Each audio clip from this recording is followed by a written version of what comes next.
Usually, when someone makes a video about insurance, it's generally an insurance salesperson informing you of all the horrible things that could happen to you if you don't buy insurance now. Today, I want to talk about my personal experience navigating the insurance market and where I have cut corners in the past. When I came to Canada as an international student, I didn't have much money. I had to pinch pennies wherever I could. Every dollar was so precious, and I ended up cutting a lot of corners, and one of those corners that I was cutting was health insurance. As international students, we all are by law supposed to have health insurance, so I did my homework, I did my shopping, and I found a health insurance that practically covered me for almost nothing, but at the same time I paid almost nothing for it, so it was a fair deal. At that time, my priorities was to have enough food to eat, a place where I could sleep, and to have enough money to pay for my tuition. Everything else was just too much of a luxury. Eventually, I became a resident and then later on a citizen. But frugality had become a lifestyle for me, and I continue to look for ways to keep costs as low as possible. Some insurance in Canada are mandatory, for example, car insurance. But even in car insurance, I managed to pay the minimum amount of money possible. The way I did that is, first of all, I had a car that its monetary value was minimal. It was a second-hand subcompact car that didn't cost much, and I didn't really mind a few fender-benders here or there, so it wasn't a car. It has never been, well, a car wasn't that important for me at that time in my life. In addition to that, I also managed to find the kind of insurance. It was a one-way insurance. That means that if my car got damaged, the insurance company wouldn't pay anything, but the insurance company would cover the cost of damages created by my car. Let's say I crash into somebody else's car, my insurance will cover the cost of that other car. But in addition to that, I paid the maximum possible deductible. I forgot how much it was, but all that brought my premium down to a ridiculous low level compared to some of my friends. I forgot how much it was.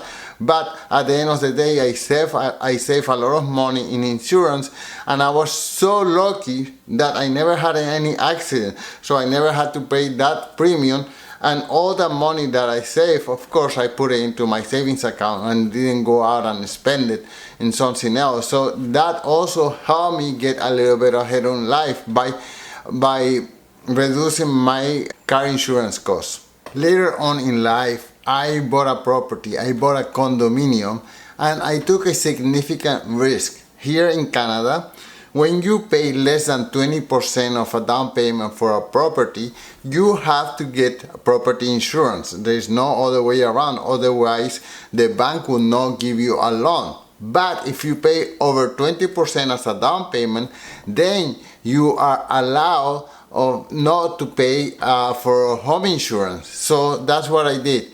I managed to put together 20% to give us a down payment, and I didn't have to pay for house insurance, and that was a significant risk. Because this is my first property, and if something went wrong, well, I am on the hook for it, right?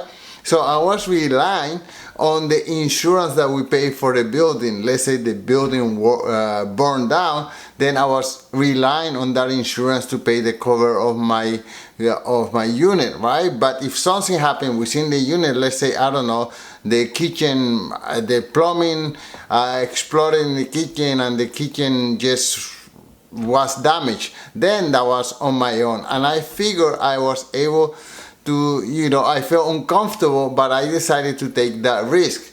So once again, I didn't pay for condo insurance, and fortunately nothing happened, and I was able to pay my mortgage earlier, and I saved a ton of money in insurance that I didn't have to pay. As far as employment insurance, I also never had to pay employment insurance because I am mostly a freelancer, and I also do many different gigs. I have revenue from my photography business, revenue from my dance school business, and at one time I was a website designer, so I had money coming in from different sides. And you know, for me to be unemployed is because I stopped doing marketing or whatever. So I have always been lucky enough to have work, okay?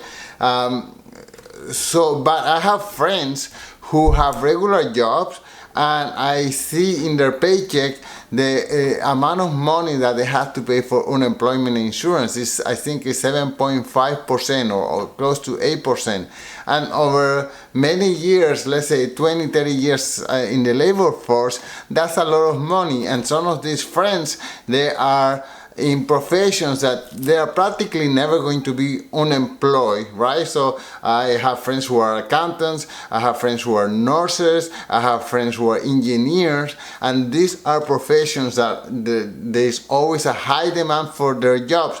So actually, I don't think they need to fear to be without a job, yet they pay for 10, 20, even 30 years this unemployment insurance that they are never going to benefit from it, okay?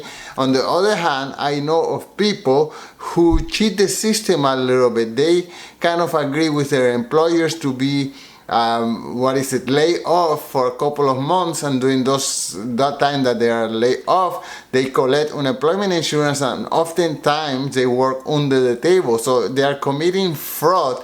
But this is the kind of thing that happens in insurance. You know, some people commit fraud, and the people who pay are the people who don't cheat the system.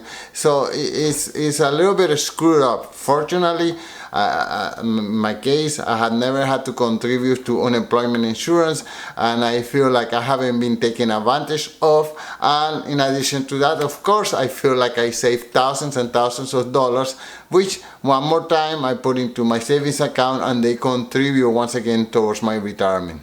Now, I am a big fan of Charlie Munger. He died recently, and I'm sorry to see him go, because he always was willing to share his wisdom with most of us.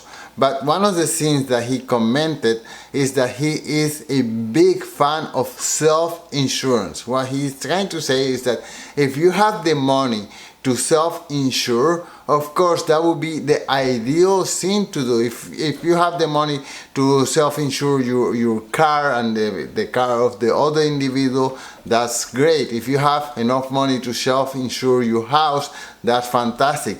I don't think many people have the ability to self-insure their health, because some sicknesses or diseases can be quite expensive.